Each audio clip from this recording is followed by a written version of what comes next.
Yeah, you, Manuel Rodriguez. Chinga tu madre. Mike Duffy is a broadcast legend in Canada, having every position a fella could have in CBC and CTV, but then he moved into partisan politics. He's now a Conservative senator in Ottawa, and it's only now that we learn that Mike was censored or under the watchful eye of censors during his decades as a journalist. Senator Duffy joins us again today.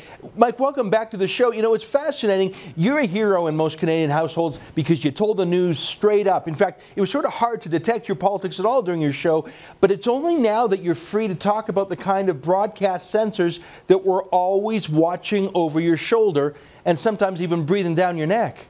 Well, yes, the Broadcast Standards Council went after me and went after Steve Murphy at CTV Halifax for the famous or infamous Stéphane Dion interview. They didn't think that it was fair for us to show the man who wanted to be Prime Minister, showing that he couldn't understand a very straightforward question put to him in an interview during an election campaign. In any other country, in any other place, this would be called good journalism. The Canadian Broadcast Standards Council attacked Steve Murphy for asking the question, and for me for being too enthusiastic in promoting the fact that we had this exclusive interview that I thought was going to be a game changer in the election. And they also said that I was too tough on Jeff Regan, one of the toughest Liberal MPs in the House of Commons, who doesn't need any nanny to look after him on the air. But that's what they're about. They're an embarrassment, Ezra, and your latest tangle with them is really setting the stage for something that will happen. It will be long overdue, and that is that there will have to be a change to the Broadcast Act to take this kangaroo court and put it out of business. They don't follow the simple basics. Anyone who's charged with an offense or faces any kind of an allegation or anything from a disciplinary body is entitled to due judicial process, i.e.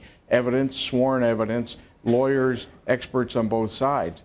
These guys operate a kangaroo court in which your competitors stand up to judge you, and even more surprising, and I wonder if the Shaw family in Calgary recognized that one of their employees was part of this kangaroo court lynching you.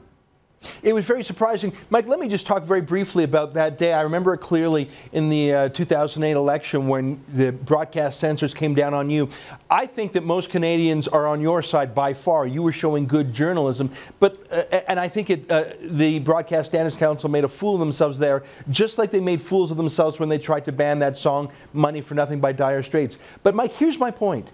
Even if they were right, even if you were wrong, even if the song Money for Nothing was wrong, I don't think anyone should be able to have a veto over what you and I could say on TV, except for the companies that employ us and people with the remote control clicker. I think there's something so obsolete about it. It's not just that the processes are wrong. The censorship is in the viewer's hand right there. Boom, it's Ezra, 500 channels. Clicking, yeah.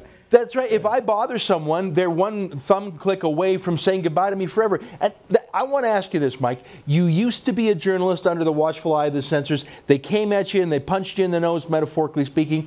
Well, now you're in the driver's seat. You're a leading senator of a Conservative majority government who has an expertise in journalism. I want to ask you, given the recent free speech momentum in Ottawa, repealing the censorship provisions of the Human Rights Act, do you think there's an appetite in your caucus to change some of these broadcasting regulations? I looked through some of the TV regulations that the CRTC enforces.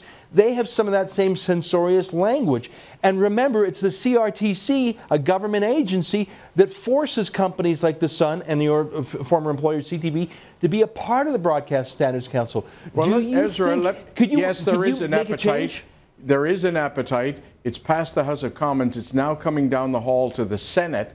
And we'll see once again the opposition in the Senate, i.e. the Liberals, will be supporting the censors, as they undoubtedly will.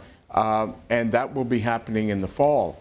But I think the other point you raise is very important. Broadcasters have huge interests. They're huge corporations now.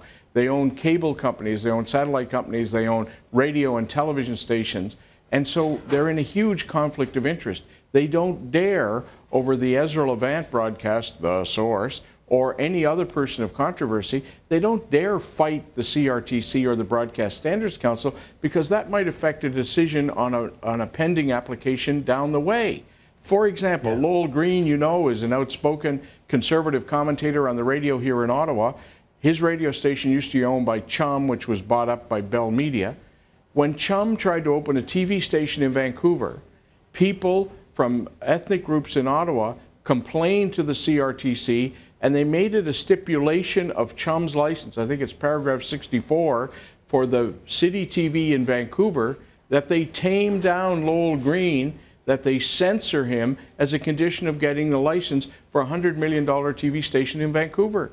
It's pervasive. So what do the owners do? And that's why the Shaw family should have a conversation with their people who are supporting the Canadian Broadcast Standards Council. This is an infringement on free speech. And when they have their people going on these panels and doing the dirty work for the censors in this country, I think it's something that the Shaw family in the past would never tolerate. And I'm surprised they probably don't know that their employees were involved in this case as well, in going Mike, after you. I don't want to pick on Shaw or Troy Reed because it could have been someone else. I think everyone in the industry is afraid of the broadcast standards for the reason you just said. So the simple answer is refuse to appear on their panels. Troy Reed should have said, no, I'm not going to be part of it. And Lowell Green was told in no uncertain terms, and it's in the decision. You can Google it, CRTC Vancouver Lowell Green. You'll get paragraph 64 on the CRTC website. So this day is over. It's coming to an end. You're leading the charge, and you'll have the support of people on the Hill. It's more complicated, given all the other legislation we have and the government's focus on the economy, to be able to totally overhaul the act right now. But what they should do is put it in suspension. The Broadcast Standards Council knows that it's dead meat. That's why they punted the ball to the CRTC. The CRTC doesn't like it, and what they'll probably say is you shouldn't have used that language in family viewing time. That's all they can do. They're dead meat, Ezra. It's the dinosaur. Censorship is on its way out, and hallelujah for that. Thank you, and thanks for being an ally in Parliament, Mike. Talk to you again soon. Okay, pal.